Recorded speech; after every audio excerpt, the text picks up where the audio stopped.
guys, my name is Esther Knight, and I'm with the AIM program. When I was asked what to teach the seventh and eighth graders, I took the opportunity to just think through like what I needed during that time of my life when I was at that age. Some of y'all about to go in high school, and high school is not really, it's not easy, but it's also not hard. I'm not saying that it's a hard place, but it is for sure easy to get lost, especially as a freshman. So today I want to focus on trusting the Lord to take you through everything you need, and to provide, and not remaining silent when the time is needed. One of my favorite verses in Ecclesiastic is there's a time for everything. There's a time to speak up and there's a time to be silent. And that verse speaks to me a lot, because I struggle with that. I struggle with speaking up when I need to speak up. And so today we are going to talk through a woman who took the time to trust in the Lord and spoke at the right moment. So we're going to talk about the kind of ironic. We're going to talk about the book of Esther. Esther is one of my favorite persons in the Bible, is one of my favorite people in the Bible. I know it's kind of ironic. My name is Esther. Yes, I get it. But I value and I treasure what Esther did for her people. That is something I do kind of try to work towards, and how she's a cool girl. So overview of Esther. So basically the king of, I think it was not Israel, it was the king of Persia, wanted a new queen. And so Esther was one of those people in the palace, and Esther was one of the people that were chosen to be the king's wife. King's wife.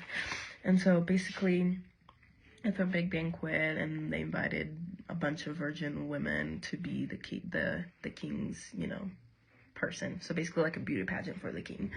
And so Esther ended up winning the beauty pageant. And so Esther won favor over the king. So she ended up being the queen. And so through that, she ended up saving the Jews, because Haman, who was the king's side person, like basically the secretary of the king, or like the chairperson, I don't know the whole term for that, but Haman was plotting to kill all the Jews. And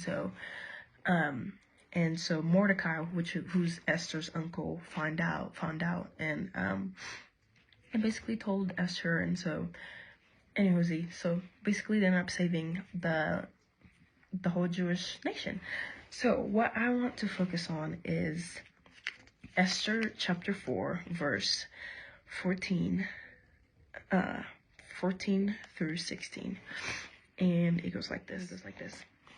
For if you keep silent at this time, relief and deliverance will rise from the Jews from another place.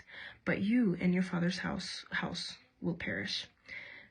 And who knows whether you have not come to the kingdom for such a time as this? Then Esther told them to reply to Mordecai, go gather all the Jews to be found in Susa, and hold a fast on my behalf, and do not eat or drink for 3 days, night or day. I and my young women will also fast as you do. Then I will go to the king. Though it is against the law, and if I perish, I perish. My goodness, I love those words. Well, let's dissect this. So this is whenever Mordecai tells Esther, hey, your people are going to die if you don't do anything.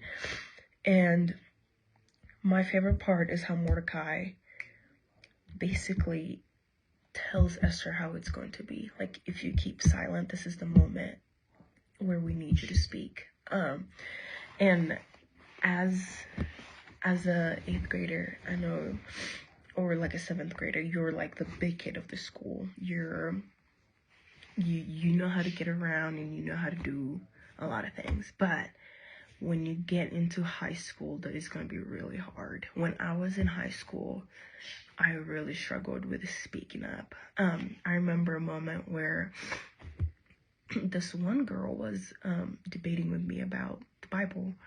And I was like, well, I grew up in the church my whole life, so I know all this stuff, but speaking up was not something I'm good at. I'm not good at it to this moment. But Esther took the time to reflect on her life and reflect and be with God. And basically, like for the verse 14, it says, "For if you keep silent at this time," and I believe God creates those moments for us. I believe that there's a time to speak. As Ecclesiastes says, there's a time to speak and there's a time to be silent. And there's moments where you are going to need to speak up. There's moments where it is going to be very challenging, but you have to defend your faith. Your faith is your number one priority. And if you don't defend it, then if you keep silent at those moments, then you're showing another message, showing you don't really care about your faith. And so that is going to be really hard in high school. I struggle with this. I knew Christ. I grew up in the church and I went to everything. I went to Bible class. I went to all of that. And then when I got into high school, I didn't have the courage to defend anything. And those were one of the hardest times of my life because I knew what I believed, but I didn't know how to give it out to people, actually defend my faith. But the times that I defended my faith, I knew God was with me through the whole time. I was offered deliverance. Like, I can remember a moment where, I don't even know where this came from, but, I was talking about the Bible to one of my friends, and then, all this scripture just started coming, and I'm like, I don't know where those came from, and because my brain is like, I don't know any scripture, but, God does deliver and offer what you need in those moments. That's one thing I've learned in AIM, is that if you trust in God, He's going to be with you in any situation. If you put everything in His hands, having to raise support is not easy. I'm an introvert at heart, and so we go out, when we travel, we talk to a lot of people, and so trusting Him that He's gonna give me the words to talk to people is not very easy, but it's something that I've learned through AIM, and I've learned through God's guidance as I go through this program. I'm gonna shift gears a little bit, but the way the story ends is that basically Esther fasts for 3 days, and after her fast, she goes to the king and tells him, "Hey, dude, you're about to kill all of us, And so then the king was like, "Oh my goodness, no, you're my wife, I don't want to kill you, So then the the plot to kill the Jews is revealed, through her. And so I want to talk about how that took a lot of guts. Let's be honest. Okay. Sorry. But imagine, okay, you are you are going to the principal's office, Actually, let's not to the principal. Okay, yeah, let's to the principal's office. And you needed to tell her how, the principal's best friend is plotting to, I don't know, kick you out of the school. I don't even know. I was homeschooled, so I don't quite grasp that as well. But let's say you go to the principal's office and she wants to kick you out, and you're like, well, I did nothing wrong, I'm a good girl, but but then you tell the principal, I did nothing wrong, but you're trying to kick me out, that is daunting. Having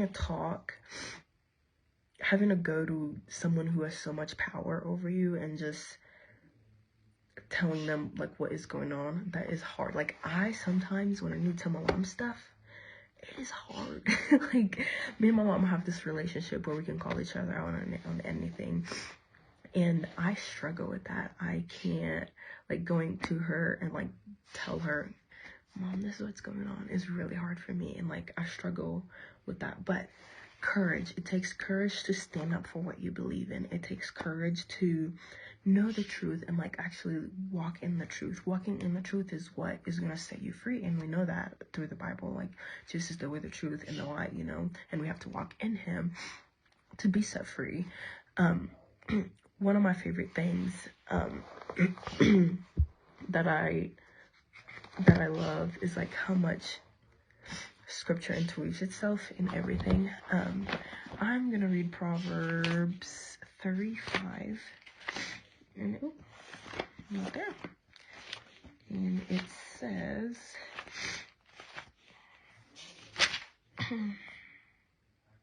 trust in the Lord with all your heart and do not lean on your own understanding.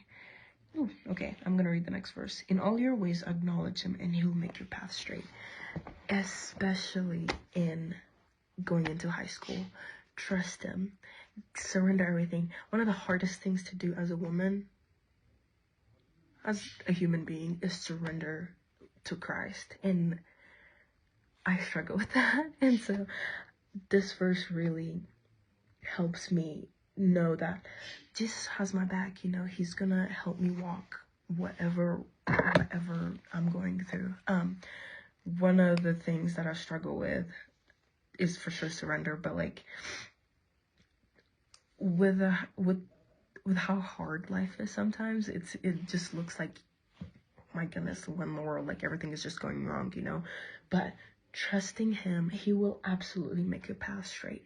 To get to that straight path, you have to surrender everything, and you can't try to control anything, you know. You gotta give it all to him. One of my favorite things to do when I'm trying to surrender is like I write out the thing that I'm stressing about, or like that I need to give him. And usually I do two things. Usually I either tear it into pieces, which you learn this in AIM if you come to AIM, but you tear it into pieces and then you like pray over it while you let it go.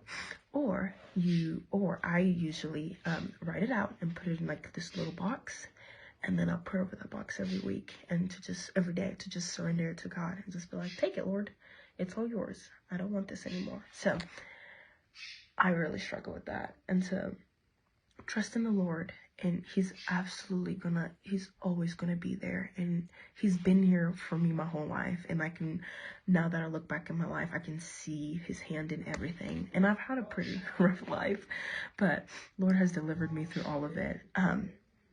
And with that, pray for each other. And as in Esther, she took a 3-day fast with the whole like Jew clan, and they fasted and they prayed.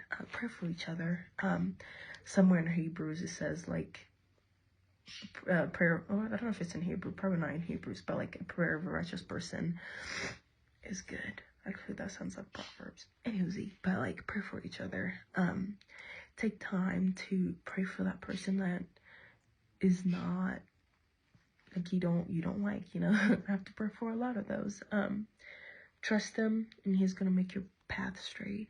And be bold. Speak out in faith. Speak out in truth. It's gonna be really hard to speak out in truth, but take the moment to know the truth, you know. Take the moment to know why you're defending that truth, you know. Don't let other people cower you down. And Timothy, Paul told Timothy to not let people look down on them just because they're young. And I know, like, as a freshman, like, it's gonna be like, oh, those seniors, they're so cool. But don't let them look down on you. If you know the truth, speak the truth in boldness. So, anywho, trust in the Lord and speak the truth in boldness. Bye.